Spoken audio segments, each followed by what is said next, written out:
The Young Visitors. By Daisy Ashford.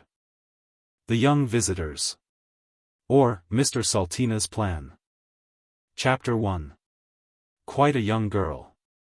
Mr. Salteena was an elderly man of 42 and was fond of asking people to stay with him. He had quite a young girl staying with him of 17 named Ethel Monticue. Mr. Salteena had dark short hair and mustache and whiskers which were very black and twisty.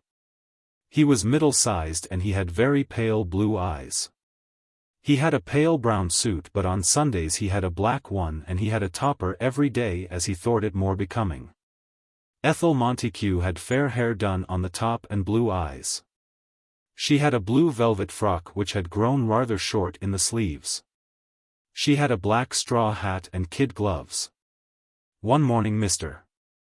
Salteena came down to breakfast and found Ethel had come down first, which was strange. "Is the tea made, Ethel?" he said, rubbing his hands. "Yes," said Ethel, "and such a queer-shaped parcel has come for you." Yes, indeed, it was a queer-shaped parcel. It was a hat box tied down very tight and a letter stuffed between the string. "Well, well," said Mr. Salteena, "parcels do turn queer. I will read the letter first." And so saying he tore open the letter, and this is what it said. "My dear Alfred, I want you to come for a stop with me, so I have sent you a top hat wrapped up in tissue paper inside the box. Will you wear it staying with me, because it is very uncommon? Please bring one of your young ladies, whichever is the prettiest in the face. I remain yours truly, Bernard Clark." "Well," said Mr. Salteena, "I shall take you to stay, Ethel, and fancy him sending me a top hat." Then Mr. S. opened the box, and there lay the most splendid top hat of a lovely rich tone, rather like grapes, with a ribbon round complete. "Well," said Mr. Salteena peevishly, "I don't know if I shall like it. The bow of the ribbon is too flighty for my age." Then he sat down and ate the egg which Ethel had so kindly laid for him. After he had finished his meal he got down and began to write to Bernard Clark. He ran upstairs on his fat legs and took out his blotter with a loud sniff, and this is what he wrote. "My dear Bernard, certainly I shall come and stay with you next Monday. I will bring Ethel Monticue, commonly called Miss M. She is very active and pretty. I do hope I shall enjoy myself with you. I am fond of digging in the garden, and I am partial to ladies if they are nice. I suppose it is my nature. I am not quite a gentleman, but you would hardly notice it, but can't be helped anyhow. We will come by the 3:15. Your old and valid friend, Alfred Salteena." Perhaps my readers will be wondering why Bernard Clark had asked Mr. Salteena to stay with him. He was a lonely man in a remote spot, and he liked people and parties, but he did not know many. "What rot," muttered Bernard Clark as he read Mr. Salteena's letter. He was rather a presumptuous man. How do you find this book? Any thoughts about the book or the author? Any suggestion for improvement? Please take a moment to share your thoughts in a comment. If you like it, share it with your friends who might enjoy it as well. Subscribe to keep in touch. Visit CompleteAudiobooks.com for more quality content. Chapter 2. Starting Gaily. When the great morning came, Mr. Salteena did not have an egg for his breakfast in case he should be sick on the journey. "What top hat will you wear?" asked Ethel. "I shall wear my best black and my white alpaca coat to keep off the dust and flies," replied Mr. Salteena. "I shall put some red rouge on my face," said Ethel, "because I am very pale owing to the drains in this house." "You will look very silly," said Mr. Salteena with a dry laugh. "Well, so will you," said Ethel in a snappy tone, and she ran out of the room with a very superior run, throwing out her legs behind and her arms swinging in rhythm. "Well," said the owner of the house, "she has a most idiotic run." Presently Ethel came back in her best hat and a lovely velvet coat of royal blue. "Do I look nice in my get-up?" she asked. Mr. Salteena surveyed her. "You look rather rash, my dear. Your colors don't quite match your face, but never mind, I am just going up to say goodbye to Rosalind the housemaid." "Well, don't be long," said Ethel. Mr. S. skipped upstairs to Rosalind's room. "Goodbye, Rosalind," he said. "I shall be back soon and I hope I shall enjoy myself." "I make no doubt of that, sir," said Rosalind with a blush as Mr. Salteena silently put 2/6 on the dirty toilet cover. "Take care of your bronchitis," said Mr. S., rather bashfully, and he hastily left the room waving his hand carelessly to the housemaid. "Come along," cried Ethel, powdering her nose in the hall. "Let us get into the cab." Mr. Salteena did not care for powder, but he was an unselfish man, so he dashed into the cab. "Sit down," said Ethel as the cabman waved his whip. "You are standing on my luggage." "Well, I am paying for the cab," said Mr. S., "so I might be allowed to put my feet where I like." They traveled second class in the train and Ethel was longing to go first but thought perhaps least said soonest mended. Mr. Salteena got very excited in the train about his visit. Ethel was calm but she felt excited inside. "Bernard has a big house," said Mr. S., gazing at Ethel. "He is inclined to be rich." "Oh, indeed," said Ethel, looking at some cows flashing past the window. Mr. S. felt rather disheartened, so he read the paper till the train stopped and the porters shouted, "Rickamere Station." "We had better collect our traps," said Mr. Salteena, and just then a very exalted footman in a cocked hat and olive-green uniform put his head in at the window. "Are you for Rickamere Hall?" he said in impressive tones. "Well, yes, I am," said Mr. Salteena, "and so is this lady." "Very good, sir," said the noble footman. "If you will alight, I will see to your luggage. There is a conveyance awaiting you." "Oh, thank you," said Mr. S. And he and Ethel stepped along the platform. Outside they found a lovely carriage lined with olive-green cushions to match the footman, and the horses had green bridles and bows on their manes and tails. They got gingerly in. "Will he bring our luggage?" asked Ethel nervously. "I expect so," said Mr. Salteena, lighting a very long cigar. "Do we tip him?" asked Ethel quietly. "Well, no, I don't think so, not yet. We had better just thank him politely." Just then the footman staggered out with the baggage. Ethel bowed gracefully over the door of the carriage and Mr. S. waved his hand as each bit of luggage was hoisted up to make sure it was all there. Then he said, "Thank you, my good fellow," very politely. "Not at all, sir," said the footman, and touching his cocked hat he jumped actively to the box. "I was right not to tip him," whispered Mr. Salteena. "The thing to do is to leave February 6th on your dressing table when your stay is over." "Does he find it?" asked Ethel, who did not really know at all how to go on at a visit. "I believe so," replied Mr. Salteena. "Anyhow, it is quite the custom and we can't help it if he does not. Now, my dear, what do you think of the scenery?" "Very nice," said Ethel, gazing at the rich fur rug on her knees. Just then the carriage rolled into a beautiful drive with tall trees and big red flowers growing amid shiny dark leaves. Presently the haughty coachman pulled up with a great clatter at a huge front door with tall pillars each side, a big iron bell and two very clean scrapers. The doors flung open as if by magic, causing Ethel to jump, and a portly butler appeared on the scene with a very shiny shirt front and a huge pale face. "Welcome, sir," he exclaimed good-naturedly as Mr. Salteena alighted rather quickly from the vehicle and pleased to step inside. Mr. Salteena stepped in as bid, followed by Ethel. The footman again struggled with the luggage and the butler, Francis Minnit by name, kindly lent a hand. The hall was very big and hung round with guns and mats and ancestors, giving it a gloomy but a grand air. The butler then showed them down a winding corridor till he came to a door which he flung open, shouting, "Mr. Salteena and a lady, sir." A tall man of 29 rose from the sofa. He was rather bent in the middle with very nice long legs, fairish hair and blue eyes. "Hullo, Alf, old boy," he cried, "so you have got here all safe and no limbs broken?" "None, thank you, Bernard," replied Mr. Salteena, shaking hands. "And let me introduce Miss Monticue. She is very pleased to come for this visit." "Oh yes," gasped Ethel, blushing through her red rouge. Bernard looked at her keenly and turned a dark red. "I am glad to see you," he said. "I hope you will enjoy it, but I have not arranged any parties yet as I don't know anybody." "Don't worry," murmured Ethel, "I don't mix much in society," and she gave him a dainty smile. "I expect you would like some tea," said Bernard. "I will ring." "Yes indeed we should," said Mr. Salteena eagerly.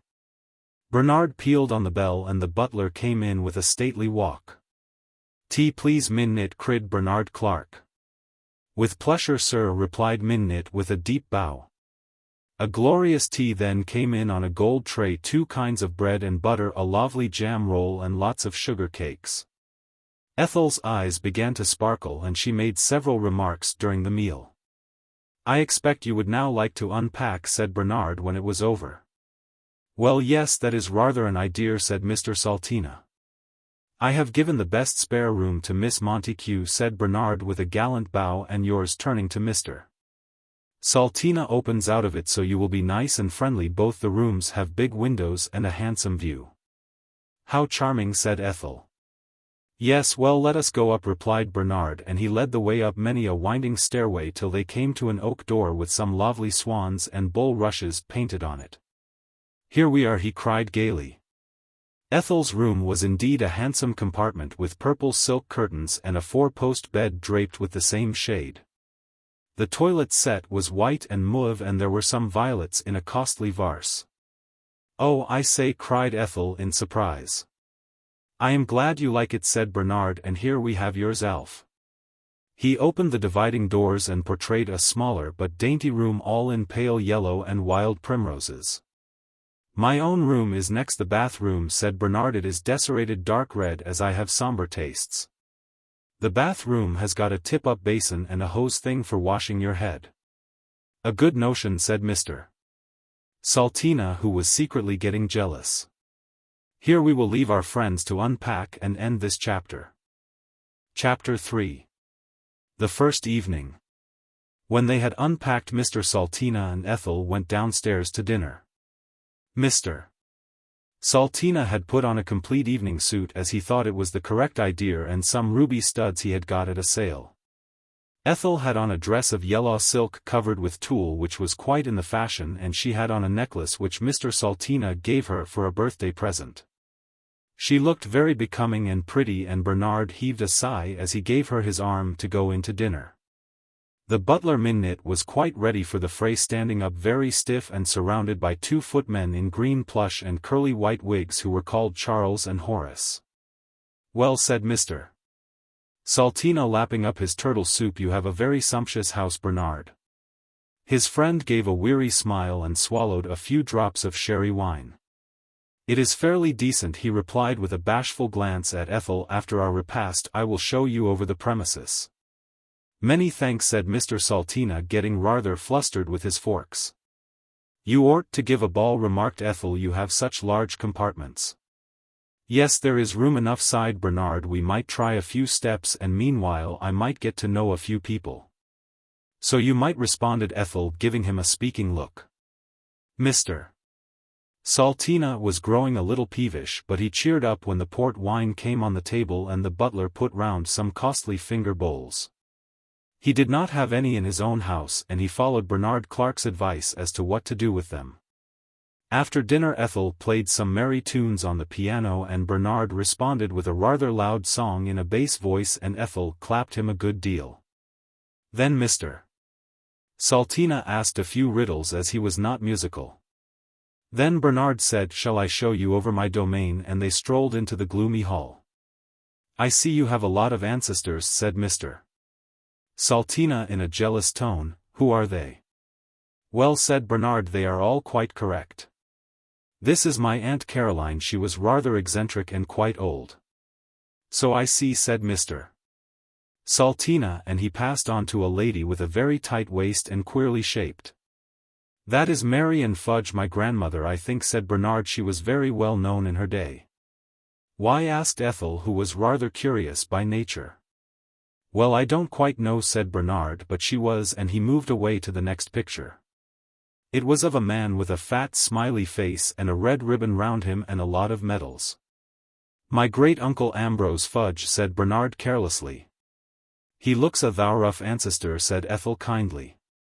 "Well, he was," said Bernard in a proud tone. "He was really the sinister son of Queen Victoria." "Not really," cried Ethel in excited tones. "But what does that mean?" Well, I don't quite know, said Bernard Clark. It puzzles me very much, but ancestors do turn queer at times. Perhaps it means God's son, said Mr. Salteena in an intelligent voice. Well, I don't think so, said Bernard, but I mean to find out. It is very grand anyhow, said Ethel. It is that, replied her host genially. Who is this, said Mr. Salteena, halting at a picture of a lady holding up some grapes and smiling a good deal. Her name was called Minnie Pilato, responded Bernard. She was rather far back, but a real relation, and she was engaged to the Earl of Tullyvarden, only it did not quite come off. What a pity, cried Ethel. Yes, it was rather, replied Bernard, but she married a captain in the navy and had 7 children, so she was quite all right. Here Mr. Salteena thought he had better go to bed, as he had had a long journey. Bernard always had a few prayers in the hall and some whiskey afterwards, as he was rather pious, but Mr. Salteena was not very addicted to prayers, so he marched up to bed. Ethel stayed, as she thought it would be a good thing. The butler came in, as he was a very holy man, and Bernard piously said the Our Father and a very good Hymn called I Will Keep My Anger Down and a decade of the Rosary. Ethel chimed in quietly, and Frances Minnit was most devout, and Ethel thought what a good holy family she was stopping with. So I will end my chapter. Chapter 4. Mr. Salteena's Plan.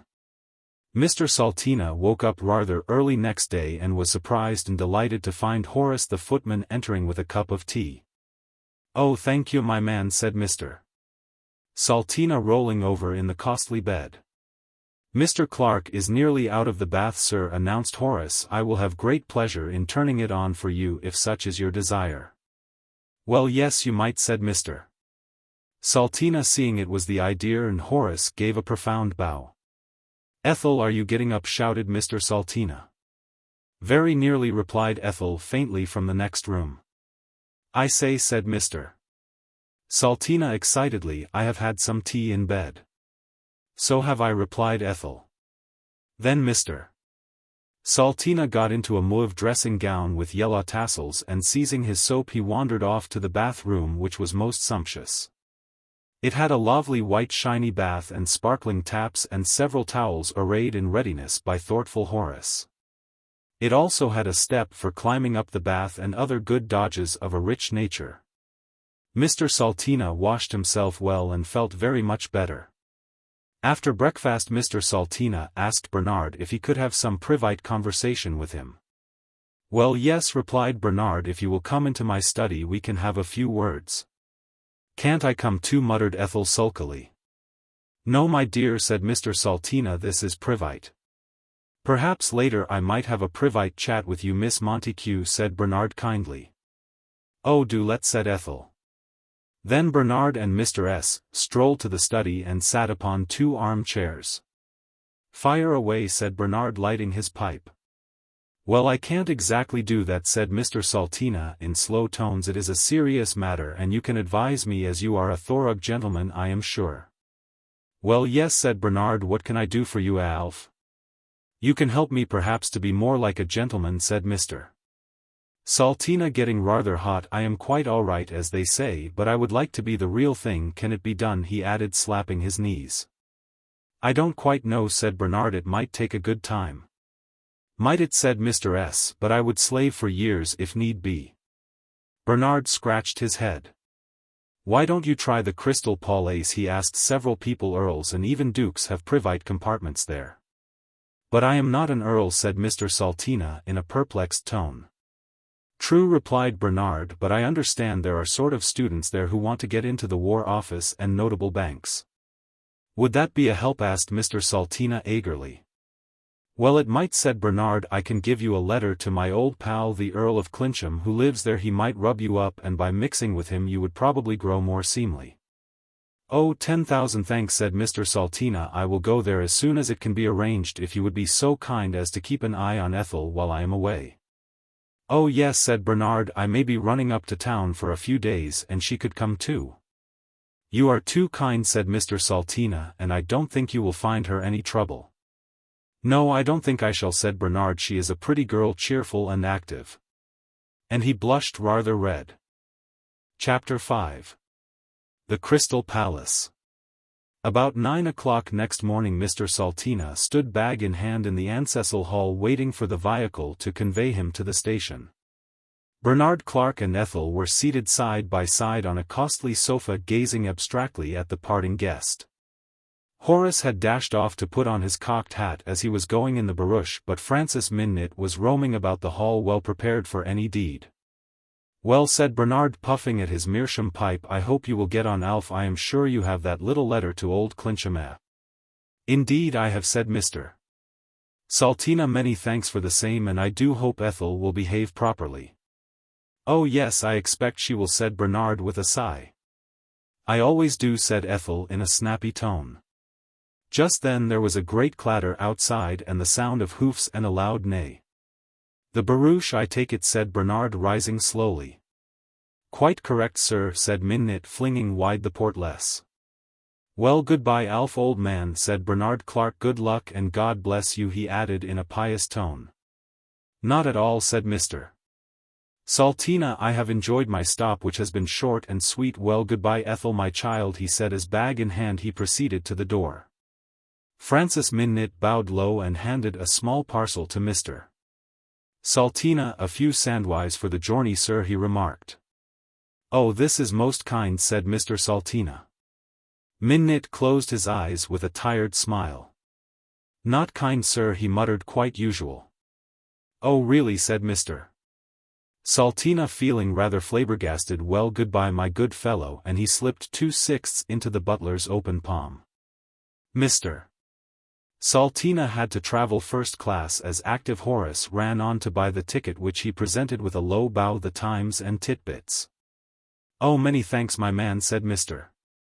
Salteena in a most airy voice. "Now will you find me a corner seat in the train, eh?" "If there is one, sir," replied Horace. In got Mr. Salteena to his first-class carriage, surrounded by his luggage carefully piled up by kindly Horace. The other passengers looked full of envy at the curly white wig and green plush uniform of Horace. Mr. Salteena crossed his legs in a lordly way and flung a fur rug over his knees, though he was hot enough in all conscience. He began to feel this was the thin end of the partition, and he smiled as he gently tapped the letter in his coat-tail pocket. When Mr. Salteena arrived in London, he began to stroll up the principal streets, thinking how gay all was. Presently he beheld a restaurant with a big menu outside, and he went boldly in. It was a sumptuous spot, all done up in gold with plenty of looking-glasses. Many handsome ladies and gentlemen were already partaking of choice food and rich wines and whiskey, and the scene was most lively. Mr. Salteena had a little whiskey to make him feel more at home. Then he eat some curry to the tune of a merry valse on the band. He beat time to the music and smiled kindly at the waiters, and he felt very excited inside.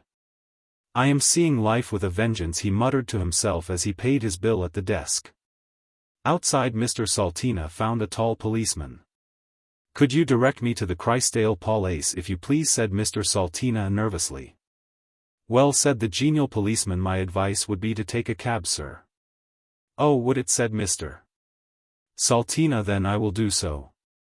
He hailed a hansom and got speedily into the Crystal Palace. He cried gaily, and holding his bag on his knees he prepared to enjoy the sights of the metropolis. It was a merry drive, and all too soon the palace heaved in view. Mr. Salteena sprang out and paid the man, and then he entered the wondrous edifice. His heart beat very fast as two huge men in gold braid flung open the doors. Inside was a lovely fountain in the middle, and all round were little stalls where you could buy sweets and lemonade, also scent handkerchiefs and many dainty articles. There were a lot of people, but nobody very notable. At last, after buying 2 bottles of scent and some rather nice sweets which stuck to his teeth, Mr. Salteena beheld a wooden door on which was nailed a notice saying "to the private compartments." "Ah ha," said Mr. Salteena to himself, "this is evidently my next move," and he gently pushed open the door, straightening his top hat as he did so. Inside he found himself in a dimly lit passage with a thick and handsome carpet. Mr. Salteena gazed round and beheld in the gloom a very superior gentleman in full evening dress who was reading a newspaper and warming his hands on the hot water pipes. Mr. Salteena advanced on tiptoe and coughed gently as so far the gentleman had paid no attention. However, at the second cough he raised his eyes in a weary fashion. "Do you want anything?" he asked in a most noble voice. Mr. Salteena got very flustered. "Well, I am seeking the Earl of Clincham," he began in a trembly voice. "Are you by any chance him?" he added most respectfully. "No, not exactly," replied the other. "My name happens to be Edward Procurio. I am half Italian and I am the groom of the chambers." "What chambers?" asked Mr. Salteena, blinking his eyes. "These," said Edward Procurio, waving a thin arm. Mr. Salteena then noticed several red doors with names of people on each one. "Oh, I see," he said. "Then perhaps you can tell me where the Earl of Clincham is to be found." "At the end of the passage, fourth door down," said Procurio tritely. "Of course he may be out, one never knows what they are up to." "I suppose not," said Mr. Salteena in an interested tone. "One cannot gamble on anything really," said Procurio, returning to the hot water pipes, "though of course I know a lot more than most people about the inmates here." "What are the habits of the Earl of Clincham?" said Mr. Salteena. Procurio gave a smile. "Many and various," he replied. "I can't say much in my position, but one lives and learns." He heaved a sigh and shrugged his shoulders. "Well, good day," said Mr. Salteena, feeling better for the chat. Procurio nodded in silence as Mr. Salteena trotted off down the passage. At last he came to a door labeled Clincham Earl of in big letters. With a beating heart Mr. Salteena pulled the bell and the door swung open of its own accord. At the same moment a cheery voice rang out from the distance. "Come in, please. I am in the study, first door on left." With a nervous bound Mr. Salteena obeyed these directions and found himself in a small but handsome compartment done in dark green lithia with crests on the chairs. Over the mantelpiece was hung the painting of a lady in a low neck looking quite the thing. By the desk was seated a tall man of 35 with very nice eyes of a twinkly nature and curly hair. He wore a quite plain suit of palest grey but well made, and on the table reposed a grey top hat which had evidently been on his head recently. He had a rose in his buttonhole, also a signet ring. "Hullo," said this pleasant fellow as Mr. Salteena was spellbound on mat. "Hullo, your lordship," responded our hero, bowing low and dropping his top hat. "Do I address the Earl of Clincham?" "You do," said the Earl with a homely smile. "And who do I address, eh?" Our hero bowed again. "Alfred Salteena," he said in deep tones. "Oh, I see," said the kindly Earl. "Well, come in, my man, and tell me who you are." Mr. Salteena seated himself gingerly on the edge of a crested chair. "To tell you the truth, my lord, I am not anyone of import, and I am not a gentleman, as they say," he ended, getting very red and hot. "Have some whiskey," said Lord Clincham, and he poured the liquid into a glass at his elbow. Mr. Salteena lapped it up thankfully. "Well, my man," said the good-natured Earl, "what I say is, what does it matter? We can't all be of the blood royal, can we?" "No," said Mr. Salteena, "but I suppose you are." Lord Clincham waved a careless hand. "A small portion flows in my veins," he said, "but it does not worry me at all, and after all," he added piously, "at the day of judgment what will be the odds?" Mr. Salteena heaved a sigh. "I was thinking of this world," he said. "Oh, I see," said the Earl, "but my own idea is that these things are as piffle before the wind." "Not being an earl I can't say," answered our hero, "but may I beg you to read this letter, my lord?" He produced Bernard's note from his coat tails. The Earl of Clincham took it in his long fingers. This is what he read. "My dear Clincham, the bearer of this letter is an old friend of mine, not quite the right side of the blanket, as they say. In fact, he is the son of a first-rate butcher, but his mother was a decent family called Hyssops of the Glen, so you see he is not so bad and is desirous of being the correct article. Could you rub him up a bit in society ways? I don't know much details about him, but no doubt he will supply all you need.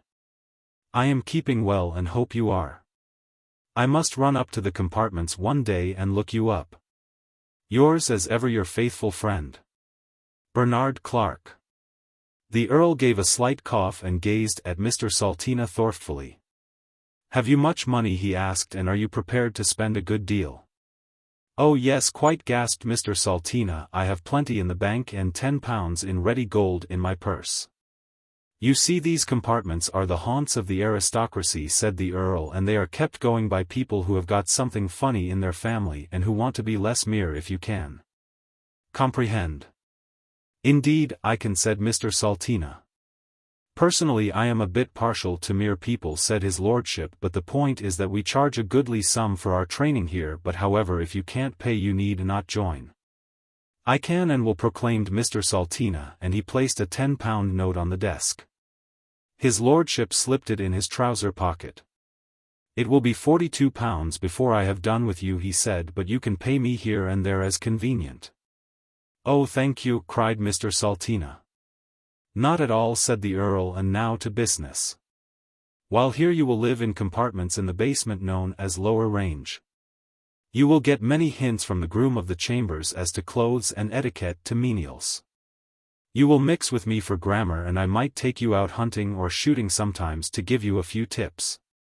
Also I have lots of ladies' parties which you will attend occasionally. Mr.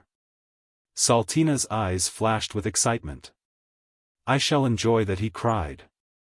His lordship coughed loudly. You may not marry while under instruction, he said firmly. Oh, I shall not need to thank you, said Mr. Salteena. You must also decide on a profession, said his lordship, as your instruction will vary according. Could I be anything at Buckingham Palace, said Mr. Salteena with flashing eyes. Oh well, I don't quite know, said the noble Earl, but you might perhaps gallop beside the royal barouche if you care to try. Oh indeed I should, cried Mr. Salteena, I am very fond of fresh air and royalties. Well, said the Earl with a knowing smile, I might arrange it with the Prince of Wales, who I am rather intimate with. Not really, gasped Mr. Salteena. Dear me, yes, remarked the Earl carelessly, and if we decide for you to gallop by the royal vehicle you must be measured for some plush knickerbockers at once. Mr. Salteena glanced at his rather fat legs and sighed. Well, I must go out now and call on a few dowagers, said his lordship, picking up his elegant top hat. Well, au revoir, he added with a good French accent. Adieu, my lord, cried Mr. Salteena, not to be outdone. We meet anon, I take it. Not till tomorrow, answered the Earl. You will now proceed to the lower regions, where you will no doubt find tea. He nodded kindly and glided out in silence. Here I will end my chapter. Chapter 6. High Life. Mr. Salteena awoke next morning in his small but pleasant room. It was done in green and white with monograms on the toilet set. He had a tiny white bed with a green quilt and a picture of the Nativity and one of Windsor Castle on the walls. The sun was shining over all these things as Mr. Salteena opened his sleepy eyes. Just then there was rat-tat on the door. Come in, called Mr. Salteena, and in came Edward Procurio balancing a tray very cleverly. He looked most elegant with his shiny black hair and pale yellow face and half-shut eyes.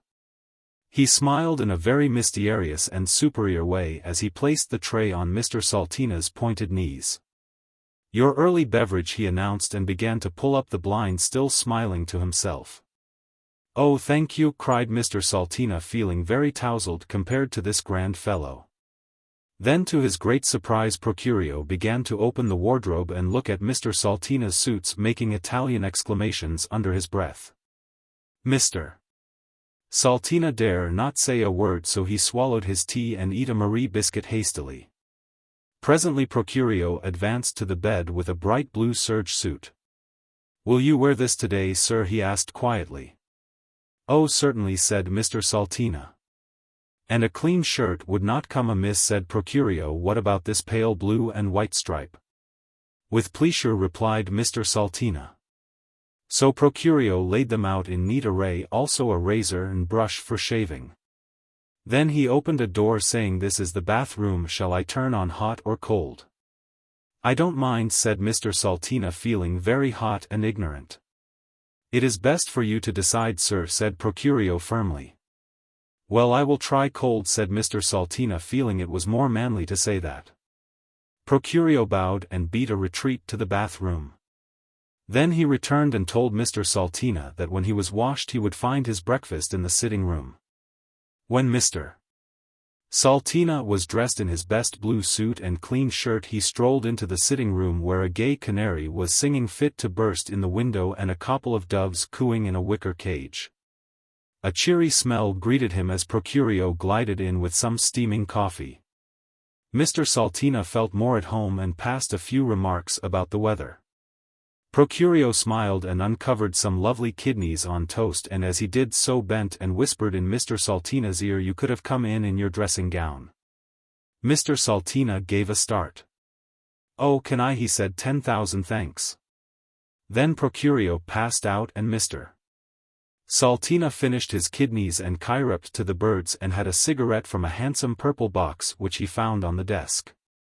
Then Procurio entered once more and with a bow said, "His lordship is going to a levee this morning and thinks it might amuse you to go too. Could you be ready by 11 o'clock? "Oh yes, what fun," said Mr. Salteena. "Have you any notion what a levee is, my man?" Procurio gave a superior smile. "It is a party given by the Queen to very superior people, but this one is given by the Prince of Wales, as the Queen is not quite her usual self today. It will be at Buckingham Palace, so you will drive with his lordship." Mr. Salteena was fearfully excited. "What shall I wear?" he gasped. "Well, of course you ought to have black satin knickerbockers and a hat with white feathers, also garters and a star or two." "You surprise me," said Mr. Salteena. "I have none of those articles." "Well," said Procurio kindly, "his lordship will lend you his second best cocked hat, as you are obliged to wear one, and I think with a little thought I might rig you up so as to pass muster." Then they rummaged among Mr. Salteena's things, and Procurio got very intelligent and advised Mr. Salteena to wear his black evening suit and roll up his trousers. He also lent him a pair of white silk stockings which he fastened tightly round his knees with red rosettes. Then he quickly cut out a star in silver paper and pinned it to his chest, and also added a strip of red ribbon across his shirt front. Then Mr. Salteena surveyed himself in the glass. "Is it a fancy dress party?" he asked. "No, they always were that kind of thing, but wait till you see his lordship. If you are ready, sir, I will conduct you in." Mr. Salteena followed Procurio up countless stairs till they came to the Earl's compartments and tapped on the bedroom door. "Come in," cried a merry voice, and in they strode. "I have done my best with Mr.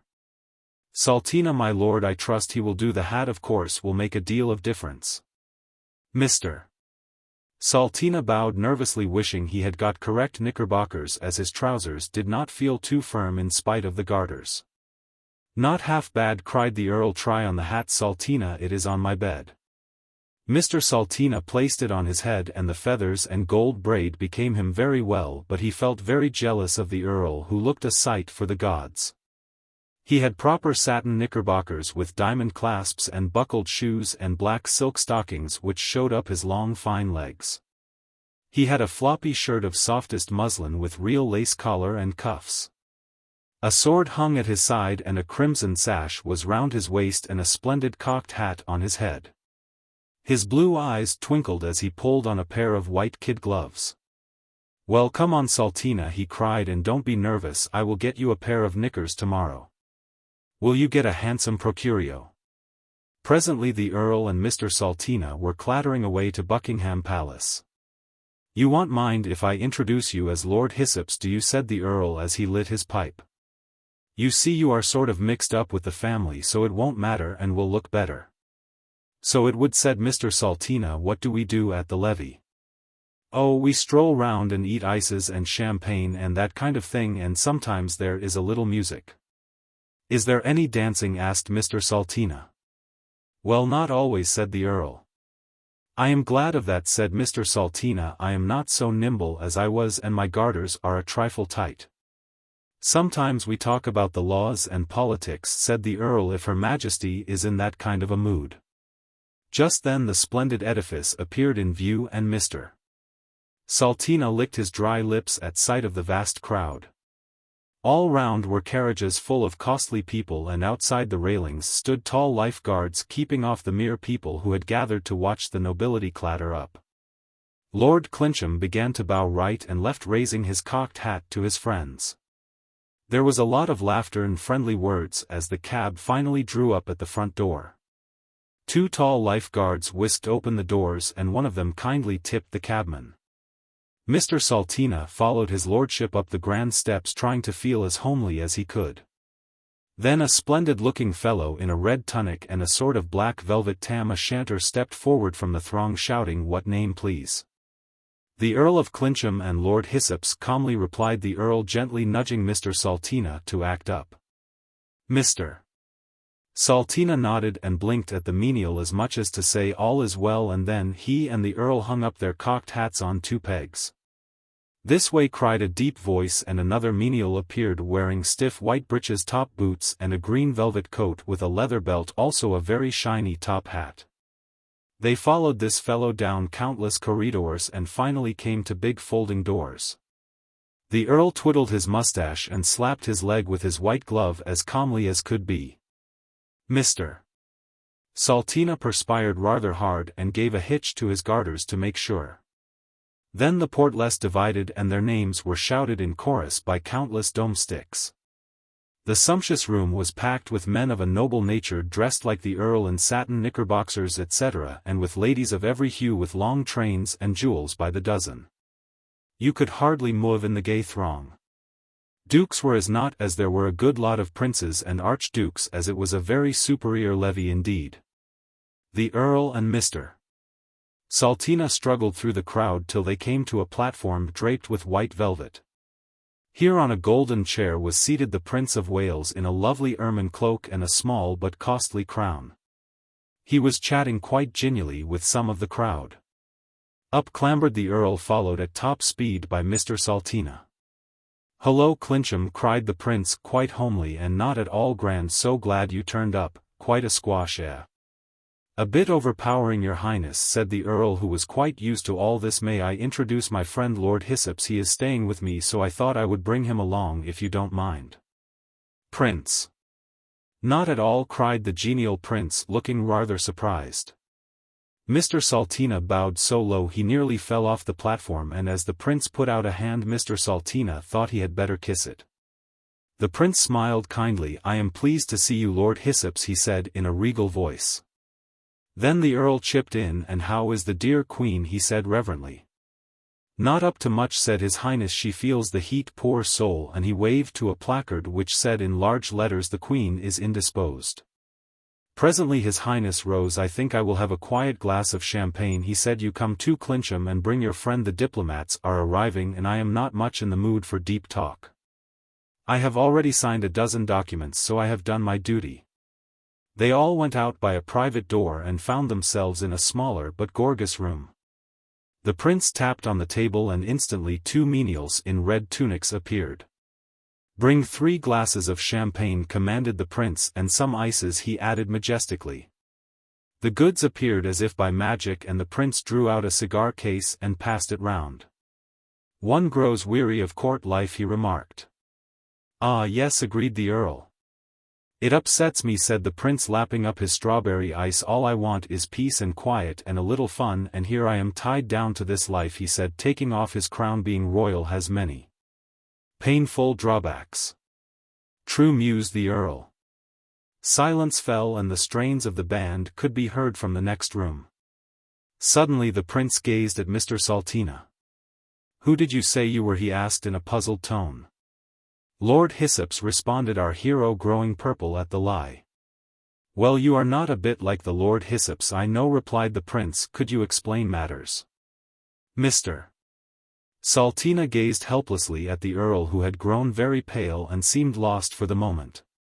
However, he quickly recovered. "He is quite all right, really, Prince," he said. "His mother was called Miss Hyssops of the Glen." "Indeed," said His Royal Highness. "That sounds correct, but who was your father, eh?" Then Mr. Salteena thought he would not tell a lie, so in trembly tones he muttered, "My poor father was but a butcher, your Highness, a very honest one, I may add, and passing rich. He was called Dominic Salteena." And my name is Alfred Salteena. The prince stroked his yellow beard and rather admired Mr. Salteena for his truthful utterance. Oh, I see, he said. Well, why did you palm off on my menials as Lord Hyssops? Mr. Salteena wiped his sweating brow, but the earl came to the rescue nobly. My fault entirely, prince, he chimed in. As I was bringing him to this very superior levy, I thought it would be better to say he was of noble birth. Have I offended your royal dignity? Not much, said the prince. It was a laudable notion, and perhaps I will ask Mr. Salteena to one of my big balls some day. Oh, your highness, gasped our hero, falling on one knee, that would indeed be a treat. I suppose, prince, you have not got a job going at this palace for my friend? Asked the earl. You see, I am rubbing him up in society ways, and he fancies court life as a profession. Oh, dose, he said, the prince, blinking his eyes. Well, I might see. I suggested if there was a vacancy going he might try cantering after the royal barouche, said the earl. So he might, said the prince. I will speak to the prime minister about it and let you know. 10,000 thanks, cried Mr. Salteena, bowing low. Well, now I must get along back to the levee, announced the prince, putting on his crown. I have booked a valse with the Archduchess of Greenwich, and this is her favorite tune.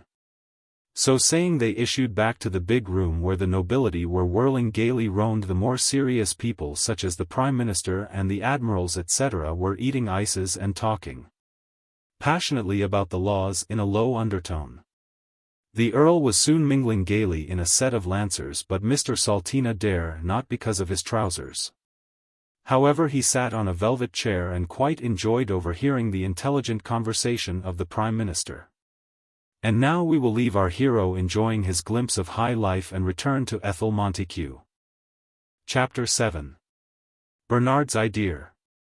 After Mr. Salteena had departed, Bernard Clark thought he would show Ethel over his house, so they spent a merry morning so doing.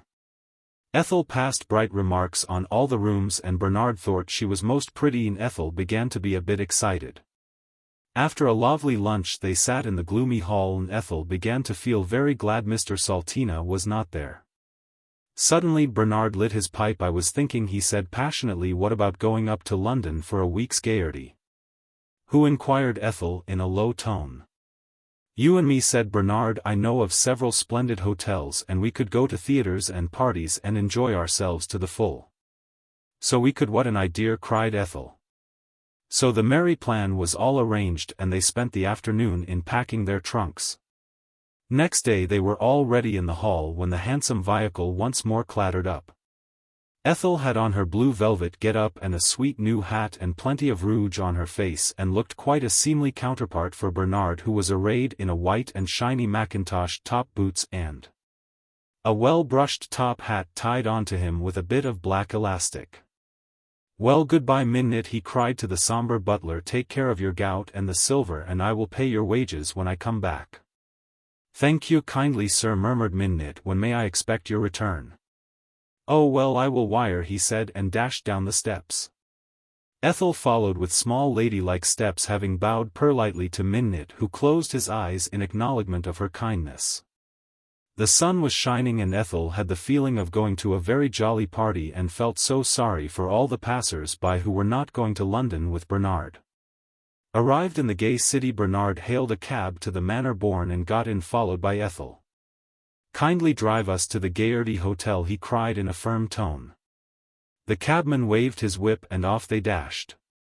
We shall be highly comfortable and select at the Gaiety, said Bernard, and he thought to himself how lovely it would be if he was married to Ethel. He blushed a deep shade at his own thoughts and gave a sidelong glance at Ethel, who was gazing out of the window. Well, one never knows, he murmured to himself, and as one of the poets says, great events from trivial causes springs. Just then they stopped at the gay hotel, and Ethel was spellbound at the size of the big hall. Bernard poked his head into the window of the pay desk. Have you a couple of bedrooms for self and young lady, he inquired in a lordly way. A very handsome lady with golden hair and a lace apron glanced at a book and hastily replied, oh yes, sir, 2 beauties on the first floor, number 9 and 10. Thank you, said Bernard, we will go up if you have no objection. None whatever, sir, said the genial lady, the beds are well aired and the view is quite pleasant. Come along, Ethel, cried Bernard, this sounds all right, eh? Oh, quite, said Ethel with a beaming smile.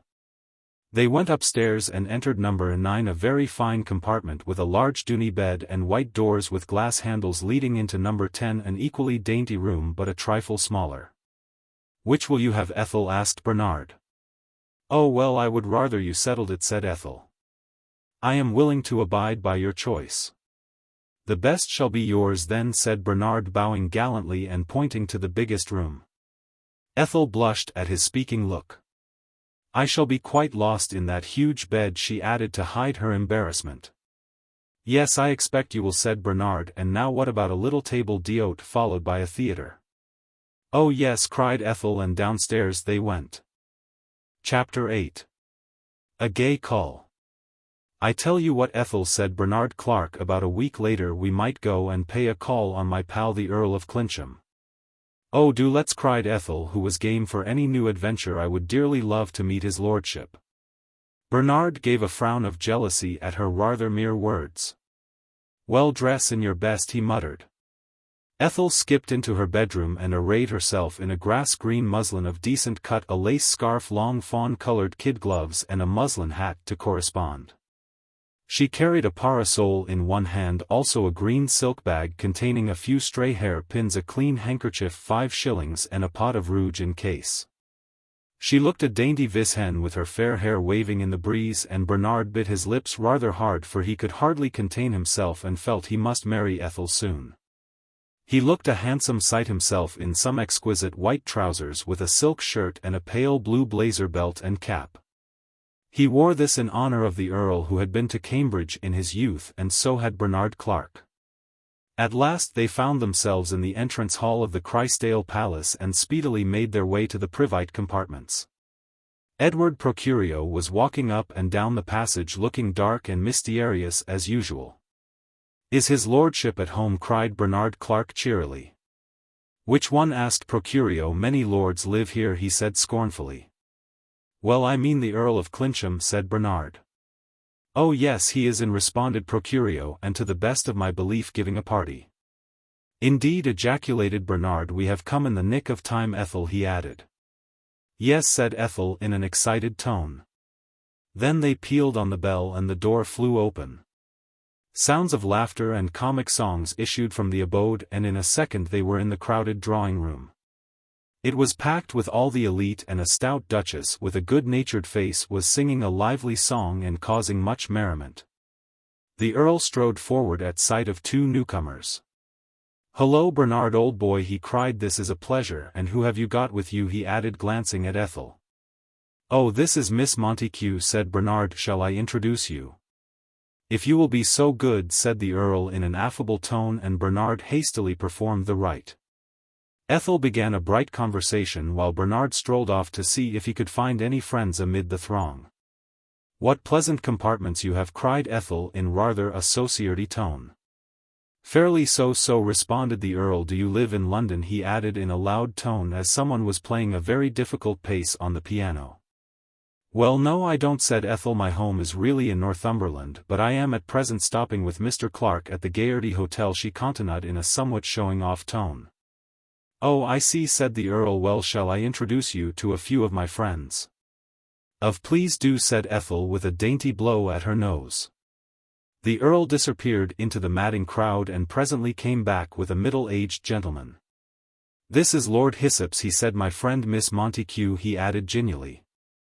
Ethel turned a dull yellow.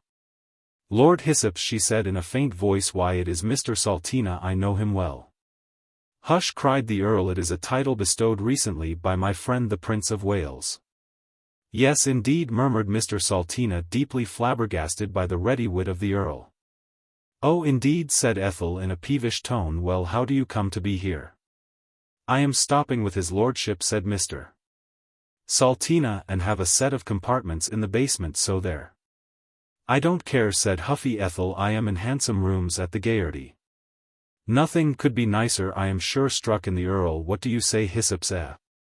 "Doubtless it is charming," said Mr. Salteena, who was wanting peace. "Tell me, Ethel, how did you leave Bernard?" "I have not left him," said Ethel in an annoying voice. "I am stopping with him at the Gaiety, and we have been to lots of theatres and dances." "Well, I am glad you are enjoying yourself," said Mr. Salteena kindly, you had been looking pale of late. No wonder in your stuffy domain, cried Ethel. Well, have you got any more friends, she added, turning to the Earl. Well, I will see, said the obliging Earl, and he once more disappeared. I don't know why you should turn against me, Ethel, said Mr. Salteena in a low tone. Ethel patted her hair and looked very sneery. Well, I call it very mysterious you going off and getting a title, said Ethel, and I think our friendship had better stop, as no doubt you will soon be marrying a duchess or something. Not at all, said Mr. Salteena. You must know, Ethel, he said, blushing a deep red, I always wished to marry you some fine day. This is news to me, cried Ethel, still peevish. But not to me, murmured Mr. Salteena, and his voice trembled in his chest. I may add that I have always loved you, and now I seem to do so madly, he added passionately. But I don't love you, responded Ethel. But if you married me you might get to, said Mr. Salteena. I think not, replied Ethel, and all the same it is very kind of you to ask me, and she smiled more nicely at him. This is agony, cried Mr. Salteena, clutching hold of a table. My life will be sour grapes and ashes without you. Be a man, said Ethel in a gentle whisper, and I shall always think of you in a warm manner. Well, half a loaf is better than no bread, responded Mr. Salteena in a gloomy voice, and just then the Earl reappeared with a very brisk lady in a tight silk dress whose name was called Lady Gay Finchling, and her husband was a general but had been dead a few years. So this is Miss Monticue, she began in a rather high voice. Oh yes, said Ethel, and Mr. Salteena wiped the foaming dew from his forehead. Little did Lady Gay Finchling guess she had just disturbed a proposal of marriage. The Earl chimed into the conversation now and again, and Lady Gay Finchling told several rather witty stories to enliven the party. Then Bernard Clark came up and said they had better be going. Well, goodbye, Clincham, he said. I must say I have enjoyed this party most. Reach off, I call it, don't you, Ethel? Most, cried Ethel. I suppose you often come, she added in a tone of envy to Lady Gay Finchling. Pretty often, said Lady G.F. Well, goodbye, as I see you are in a hurry to be off, and she dashed off towards the refreshment place. Goodbye, Ethel, said poor Mr. Salteena in a spasm, and he seized hold of her hand. You will one day rue your wicked words. Farewell, he repeated emphatically. Oh well, goodbye, said Ethel in a vague tone, and then turning to the Earl she said, I have enjoyed myself very much, thank you. Please don't mention it, cried the Earl. Well, goodbye, Bernard, he added. I shall look you up some day at your hotel. Yes, do, muttered Bernard. Always welcome, Clincham, old boy, he added, placing his blue cricket cap on his head, and so saying he and Ethel left the gay scene and once more oozed forth into the streets of London. Chapter 9. A Proposale. Next morning, while imbibing his morning tea beneath his pink silken quilt, Bernard decided he must marry Ethel with no more delay. I love the girl, he said to himself, and she must be mine, but I somehow feel I cannot propose in London. It would not be seemly in the city of London. We must go for a day in the country, and when surrounded by the gay twittering of the birds and the smell of the cows, I will lay my suit at her feet. And he waved his arm wildly at the gay thought. Then he sprang from bed and gave a rat-tat at Ethel's door. Are you up, my dear, he called. Well, not quite, said Ethel hastily, jumping from her downy nest. Be quick, cried Bernard. I have a plan to spend a day near Windsor Castle, and we will take our lunch and spend a happy day. Oh, hurrah, shouted Ethel. I shall soon be ready, as I had my bath last night, so won't wash very much now. No, don't, said Bernard, and added in a rather fervent tone through the chink of the door, you are fresher than the rose, my dear. No soap could make you fairer. Then he dashed off, very embarrassed, to dress. Ethel blushed and felt a bit excited as she heard the words, and she put on a new white muslin dress in a fit of high spirits. She looked very beautiful with some red roses in her hat, and the dainty red rouge in her cheeks looked quite the thing. Bernard heaved a sigh and his eyes flashed as he beheld her, and Ethel thought to herself what a fine type of manhood he represented with his nice thin legs in pale brune trousers and well-fitting spats and a red rose in his buttonhole, and rather a sporting cap which gave him a great air with its quaint check and little flaps to pull down if necessary. Off they started, the envy of all the waiters. They arrived at Windsor very hot from the journey, and Bernard at once hired a boat to row his beloved up the river. Ethel could not row, but she much enjoyed seeing the tough sunburnt arms of Bernard tugging at the oars as she lay among the rich cushions of the dainty boat. She had a rather lazy nature, but Bernard did not know of this. However, he soon got dog-tired and shugged lunch by the mossy bank. "Oh yes," said Ethel, quickly opening the sparkling champagne. "Don't spill any," cried Bernard as he carved some chicken. They ate and drank deeply of the charming viands, ending up with meringues and chocolates. "Let us now bask under the spreading trees," said Bernard in a passionate tone. "Oh yes, let's," said Ethel, and she opened her dainty parasol and sank down upon the long green grass. She closed her eyes, but she was far from asleep. Bernard sat beside her in profound silence, gazing at her pink face and long wavy eyelashes. He puffed at his pipe for some moments while the larks gaily caroled in the blue sky. Then he edged a trifle closer to Ethel's form. "Ethel," he murmured in a trembly voice. "Oh, what is it?" said Ethel, hastily sitting up. "Words fail me," ejaculated Bernard. "Orly, my passion for you is intense," he added fervently. "It has grown day and night since I first beheld you." "Oh," said Ethel in surprise, "I am not prepared for this," and she leant back against the trunk of the tree. Bernard placed one arm tightly round her. "When will you marry me, Ethel?" he uttered. "You must be my wife. It has come to that. I love you so intensely that if you say no I shall perforce dash my body to the brink of yon muddy river," he panted wildly. "Oh, don't do that," implored Ethel, breathing rather hard. "Then say you love me," he cried. "Oh, Bernard," she sighed fervently, "I certainly love you madly. You are to me like a heathen god," she cried, looking at his manly form and handsome flashing face. "I will indeed marry you." "How soon?" gasped Bernard, gazing at her intensely. "As soon as possible," said Ethel, gently closing her eyes. "My darling," whispered Bernard, and he seized her in his arms. "We will be married next week." "Oh, Bernard," muttered Ethel, "this is so sudden." "No, no," cried Bernard, and taking the bull by both horns he kissed her violently on her dainty face. "My bride-to-be," he murmured several times. Ethel trembled with joy as she heard the mystic words. "Oh, Bernard," she said, "little did I ever dream of such as this," and she suddenly fainted into his outstretched arms. "Oh, I say," gasped Bernard, and laying the dainty burden on the grass he dashed to the water's edge and got a cup full of the fragrant river to pour on his true love's pallid brow. She soon came to and looked up with a sickly smile. "Take me back to the Gaily Hotel," she whispered faintly. "With pleasure, my darling," said Bernard. "I will just pack up our viands ere I unloose the boat." Ethel felt better after a few drops of champagne and began to tidy her hair while Bernard packed the remains of the food. Then arm in arm they tottered to the boat. "I trust you have not got an illness, my darling," murmured Bernard as he helped her in. "Oh no, I am very strong," said Ethel. "I fainted from joy," she added to explain matters. "Oh, I see," said Bernard, handing her a cushion. "Well, some people do," he added kindly, and so saying they rowed down the dark stream now flowing silently beneath a golden moon. All was silent as the lovers glided home with joy in their hearts and radiance on their faces. Only the sound of the mysterious water lapping against the frail vessel broke the monotony of the night. So I will end my chapter. Chapter 10. Preparing for the fray. The next few days were indeed bussy for Ethel and Bernard.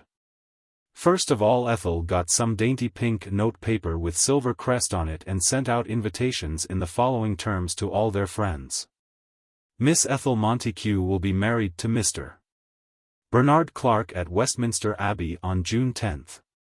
Your company is requested there at 2:30 sharp and afterwards for refreshment at the Gaily Hotel. RSVP. Having posted heaps of these and got several replies, Ethel began to order her wedding dress, which cost a good bit.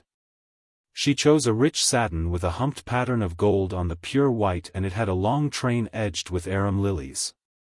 Her veil was of pure lace with a crown of orange blossom. Her bouquet she ordered to be of white dog daisies, St. Joseph lilies and orange blossoms tied up with pale blue satin ribbon. You will indeed be a charming spectacle, my darling, gasped Bernard as they left the shop. Then they drove to the tailor where Bernard ordered an elegant black suit with coat tails lined with crimson satin and a pale lavender tie and an opera hat of the same hue and he intended to wear violets in his buttonholes, also his best white spats, diamond studs and a few extras of costly air. They both ordered a lot of new clothes besides, and Bernard gave Ethel a very huge tiara made of rubies and diamonds, also 2 rich bracelets, and Ethel gave him a brand new trunk of shiny green leather. The Earl of Clincham sent a charming gift of some hem-stitched sheets edged with real lace and a photo of himself in a striking attitude. Mr. Salteena sent Ethel a Bible with a few pious words of advice and regret, and he sent Bernard a very handy little camp stool. Ethel's parents were too poor to come so far, but her mother sent her a gold watch which did not go but had been some years in the family, and her father provided a cheque for £2 and promised to send her a darling little baby calf when ready. Then they ordered the most splendid refreshments. They had tea and coffee and sparkling wines to drink, also a lovely wedding cake of great height with a sugar angel at the top holding a sword made of almond paste. They had countless cakes besides, also ices, jelly, meringues, jam tarts with plenty of jam on each, some cold tongue, some ham with salad, and a pig's head done up in a wondrous manner. Ethel could hardly contain herself as she gazed at the sumptuous repast, and Bernard gave her a glass of rich wine while he imbibed some whiskey before going to bed. Ethel got speedily into her bed for the last time at the dear old Gaily and shed a few salt tears thinking of her past life, but she quickly cheered up and began to plan about how many children she would have. "I hope I shall have a good lot," she thought to herself, and so saying fell into repose.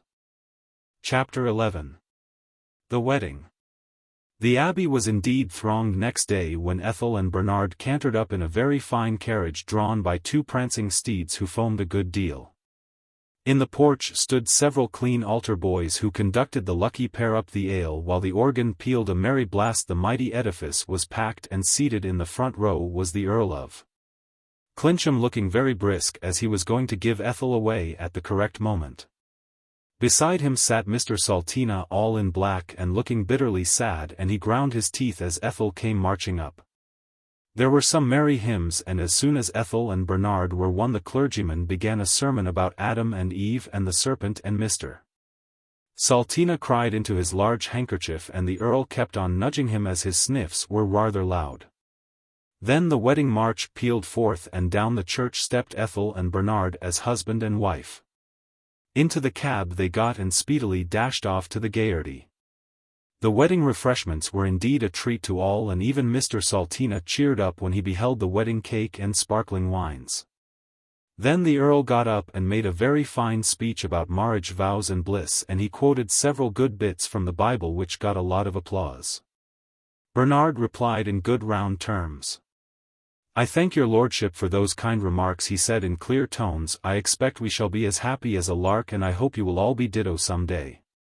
"Hear, hear," muttered a stray lady in the crowd, and down sat Bernard while Ethel went up to change her wedding garment for a choice pink velvet dress with a golden girdle and a very chic toque.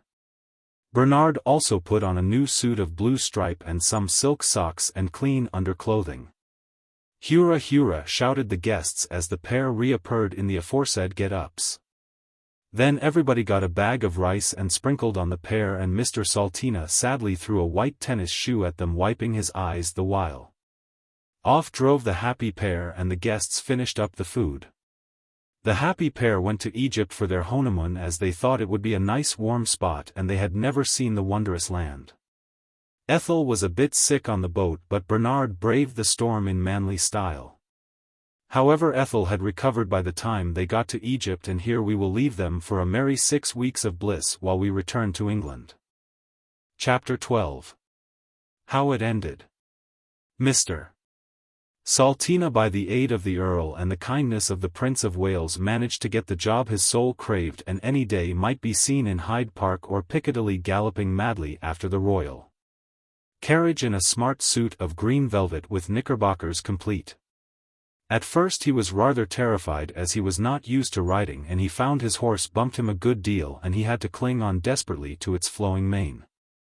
At other times the horse would stop dead, and Mr. Salteena would use his spurs and bad language with no avail. But he soon got more used to his fresh and sultry steed, and his Royal Highness seemed satisfied. The Earl continued his merry life at the compartments till finally he fell in love with one of the noble ladies who haunted them. She was not so pretty as Ethel, as she had rather a bulgy figure and brown eyes, but she had lovely raven tresses, a pointed nose, and a rose-like complexion of a dainty hue. She had very nice feet and plenty of money. Her name was called Lady Helena Herring, and her age was 25, and she mated well with the Earl. Mr. Salteena grew very lonely after the Earl was married, and he could not bear a single life any more, so failing Ethel he married one of the maids-in-waiting at Buckingham Palace by name Bessie Top A. Pleasant girl of 18 with a round red face and rather starry eyes. So now that all our friends are married, I will add a few words about their families. Ethel and Bernard returned from their honeymoon with a son and heir, a nice fat baby called Ignatius Bernard. They soon had 6 more children, 4 boys and 3 girls, and some of them were twins, which was very exciting. The Earl only got 2 rather sickly girls called Helen and Marie, because the last one looked slightly French. Mr. Salteena had a large family of 10, 5 of each, but he grew very morose as the years rolled by, and his little cottage was very noisy, and his wife was a bit annoying at times, especially when he took to dreaming of Ethel and wishing he could have married her. Still, he was a pious man in his way and found relief in prayer. Bernard Clark was the happiest of our friends, as he loved Ethel to the bitter end, and so did she him, and they had a nice house too. The Earl soon got tired of his sickly daughters, and his wife had a savage temper, so he thought he would divorce her and try again, but he gave up the idea after several attempts and decided to offer it up as a mortification. So now, my readers, we will say farewell to the characters in this book.